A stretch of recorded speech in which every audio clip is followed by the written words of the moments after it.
कराची ली market में कसीर मंजिला इमारत गिर गई। शहरियों की बड़ी तादाद रेस्क्यू टीमों के साथ इमदादी कार्रवाइयों में मसरूफ है। मलबे तले दबे 5 अफराद को जख्मी हालत में निकाल दिया गया है और अस्पताल मुंतकिल कर दिया गया है। दर्जनों अफराद के मलबे तले दबे होने की इत्तलात हैं।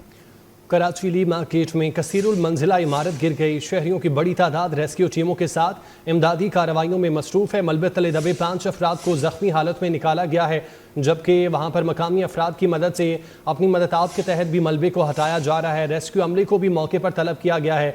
मलबे को हटाने का काम जारी है, जबकि 5 अफराद जख्मी हालत में निकाले गए हैं, जिनको इब्तदाई तिब्बी इमदाद दी गई है, जिसके बाद अस्पताल मुंतकिल कर दिया गया है। मजीद जख्मियों के मलबे तले दबे होने की इतलात मौसूल हो रही हैं। ली मार्केट में कसीरुल मंजिला इमारत है, जहाँ पर शहरियों की बड़ी तादाद रेस्क्यू टीमों के साथ इमदादी कार्रवाइयों में मसरूफ है। इस पर मजीद तफसीलात जानते हैं। मिराज अख्तर हमारे साथ मौजूद है। मिराज, बताया गया रेस्क्यू ऑपरेशन कहाँ तक पहुँचा है?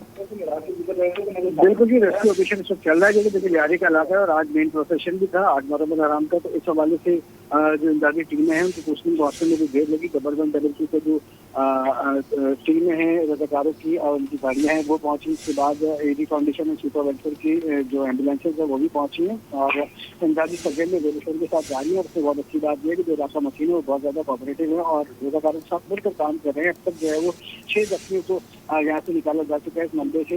इमारत की जो 3 मंजिला इमारत थी और जख्मियों को फायदा होकर एम्बुलेंसेज के जरिए जो है सिविल अस्पताल में मुंतकिल किया जा रहा है, जहाँ उनको बीच जगह जल्दी इमदाद फराहम की जा रही है। एक शख्स के जाबाक होने की इतलात मौसूल हो रही है, लेकिन अभी फिलहाल जो है वो मुसद्दका नहीं है।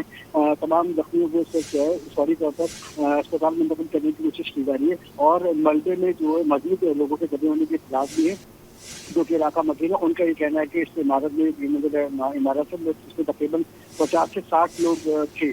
काम ये चीज़ की वजह तस्दीक नहीं हो सकी है कि इमारत के अंदर कितने लोग मजबूरी तौर पर मौजूद थे, लेकिन लोगों का ये कहना है कि काफ़ी बड़ी तादाद थी क्योंकि इसमें रिहाइश पजीर थी।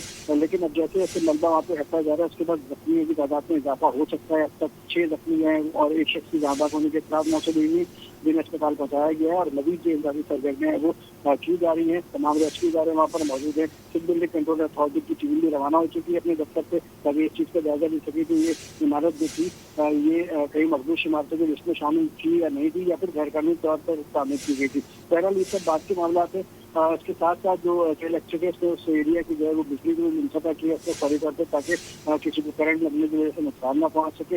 अब जो यहाँ पर जो टीमें काम कर रही है वो मलबे को जल्दी जल्दी हटा रही है और हैवी मशीनरी को भी बुलाया गया ताकि जल्द से जल्द मलबा एहतियात के साथ हटाया जाए, और ताकि अगर उसमें कोई जख्मी मौजूद है तो उनको फौरी तौर पर निकाला जा सके। तो इमदादी सरगर्मियाँ सब जोरों शोर के साथ जारी हैं। मिराज, बताइएगा इस बिल्डिंग के साथ दीगर भी इमारतें हैं जो कि दिखने में मखदूश हालत में लग रही हैं, क्या उनको भी कोई नुकसान पहुंचा है?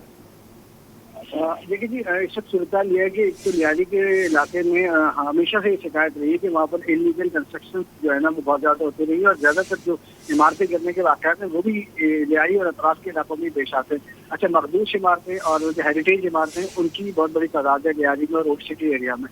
तो अभी इसमें ये पता चला है कि एक इमारत जो गिरी है इसके साथ भी एक इमारत थी जिसको काफ़ी बड़ा नुकसान पहुँचा है। तो वैसे जो इतलात चल रही है गैर मुसद्दिका वो 2 इमारतें गिरने की चल रही है, लेकिन रेस्क्यू कराए और पुलिस जो है वो कंफर्म कर रहा है एक इमारत को। तो फिलहाल अभी इमदादी सरगर्मियाँ थोड़ा सा चल रही हैं। जैसे ही जो आगे बढ़ती हैं तो उसमें मजीद जो भी मालूमात हासिल होती है, जाहिर सी बात है वो फिर हमारे साथ जो है वो रेस्क्यू इदारे भी शेयर करेंगे और जो यहाँ के लोग हैं वो भी शेयर करेंगे। लेकिन यहाँ के जो मुकामी लोग हैं उनसे यही कहना है कि ये इमारत जो है अभी फिलहाल एक इमारत गिरी है, दूसरी इमारत को नुकसान पहुँचा है और जो इमारत गिरी है वो 3 मंजिला थी और उसमें 60 से 70 लोग की मौजूदगी का वो कह रहे हैं। लेकिन अभी तक जो है जो काम हुआ है उसमें 6 जख्मी निकले और एक शख्स के जाबाक होने की इतलात मौसूल नहीं है। इमदादी सरगर्मियाँ इस वक्त जोर शोर के साथ जारी हैं। 1112 के जो रज़ाकार हैं वो भी काम कर रहे हैं, उसके साथ साथ जो है वो चीपा और एडी फाउंडेशन के रज़ाकार भी अपना काम कर रहे हैं। एम्बुलेंसेज बिल्कुल स्टैंड बाय पर खड़ी हुई हैं ताकि कैसे कोई जख्मी निकले उसको फौरी तौर पर अस्पताल मुंतकिल किया जाए। और अस्पताल में सिविल अस्पताल में वैसे ही आज इमरजेंसी नाफिज थी जुलूस के हवाले से और हाई सिक्योरिटी थी, तो जो भी जख्मी आज आ रहे हैं उसको फौरी ट्रीटमेंट भी मिल रही है। अच्छा मिराज, जख्मियों के हवाले से ही बताइएगा, जिस तरह से हम अपडेट भी करें नाज़रीन को कि 5 अफराद जख्मी हुए हैं, क्या उनकी सवेर किस्म की इंजरीज हैं, उनकी कंडीशन के हवाले से बताएगा कुछ? इसमें 2 जो है वो बहुत ज़्यादा शदीद जख्मी, जिनके सर पर और चेहरों पर जो चोटें आई हैं वो ज़्यादा क्रिटिकल कंडीशन में है और बाकी कुछ लोग हैं जिनके हाथ और पैरों पर और जिसम में मुख्तलिफ हिस्सों पर चोटें आई हैं।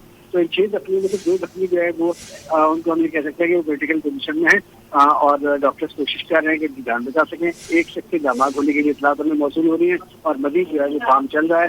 तो अस्पताल में इनको पहुंचाया गया। अस्पताल में पहले से इमरजेंसी नापुस्ती पैरामेडिकल स्टाफ भी पूरा मौजूद था, डॉक्टर भी पूरी तरह मौजूद थे। जैसे ही अस्पताल ले जाया गया तो अस्पताल में फौरी तौर पर इनको जो है तबीयत नाजुक फराम की गई है और अस्पताल की इंतजामिया अलर्ट भी है। जैसे जैसे वहाँ दफ्ती आते आएंगे तो तबीयत फराम की जाती रहेगी। मिराज, आपने गैर कानूनी तामीरात का जिक्र किया है। 4 दिन पहले भी एक वाक़या पेश आया जब कराची में 8वीं मंजिल तामीर की जा रही थी गैर कानूनी, उसका छत गिरा था जिसके बायस 4वीं, 5वीं, 6वीं और 7वीं मंजिल को नुकसान पहुंचा था। तो गैर कानूनी तामीरात के खिलाफ इंतजामिया एक्शन क्यों नहीं लेती? देखिए ये बहुत पुरानी शिकायत है कराची में सिंध बिल्डिंग कंट्रोल अथॉरिटी के हवाले से कि कराची में गैर कानूनी तामीरात के अंबार लगे हुए हैं, अंबार लग चुके हैं और अमूमन आए रोज अदालत से फैसले भी हो रहे होते हैं। अदालत इनको पेश होने के लिए बुला भी रही होती है, इनके खिलाफ फैसले भी दे रही होती है। लेकिन उसके बावजूद भी शहर के मुख्तलिफ इलाकों में जो है इलीगल कंस्ट्रक्शन और जो गैर कानूनी तामीरात है वो तसलसल के साथ जारी है। और खासतौर पर अगर हम लियारी और टाउनशिप एरिया की बात करें तो यहाँ पर गैर कानूनी तामीरात की बहुत ज्यादा भरमार है, क्योंकि यहाँ पर जो एक सियासी जमात जो है उसकी आड़ में जो है यहाँ पर काम जो है वो मुबैना तौर पर किया जाता है, जिसकी वजह से वो सिंध बिल्डिंग कंट्रोल अथॉरिटी यहाँ पर अपना ऑपरेशन मुकम्मल नहीं कर पाता। जैसे उनकी टीम यहाँ पर एंटर होती है, उनको मार के वहाँ से भगा दिया जाता है तो वो ऑपरेशन किए बगैर वापस चले जाते हैं। तो कुछ इस तरह की सूरत है। खासतौर पर लियारी इसका जितना भी अफराब का ओल्ड का एरिया है यहाँ पर जो है इलीगल कंस्ट्रक्शन जो है बहुत सारी चल रही है मुबैना तौर पर और वहाँ मुसलसल काम भी होता रहता है। और हम ये भी देख रहे हैं कि जितने भी अगर हम माजी में वाक़यात उठाएंगे कराची में इमारतें गिरने के तो उसमें 85% जो वाक़यात आपको लियारी और इसके अतराफ के इलाकों में जो इमारतें हैं उनके गिरने के, उनके मुनज़्ज़म होने के, उनकी बालकनी गिरने के मिलेंगे। क्योंकि एक तो इलीगल कंस्ट्रक्शन में अच्छा मटेरियल इस्तेमाल नहीं होता और दूसरी बात यह है कि यहाँ पर कुछ ऐसी मखदूश इमारतें हैं जो जिनको हेरिटेज करार दिया जा चुका है और वो रहने के काबिल नहीं है, लेकिन फिर भी लोग उसमें जबरदस्ती रिहाइश वगैरह तो वो भी कभी कभार गिर जाती है, तो उसका नुकसान भी जो है वो लोगों को उठाना पड़ता है।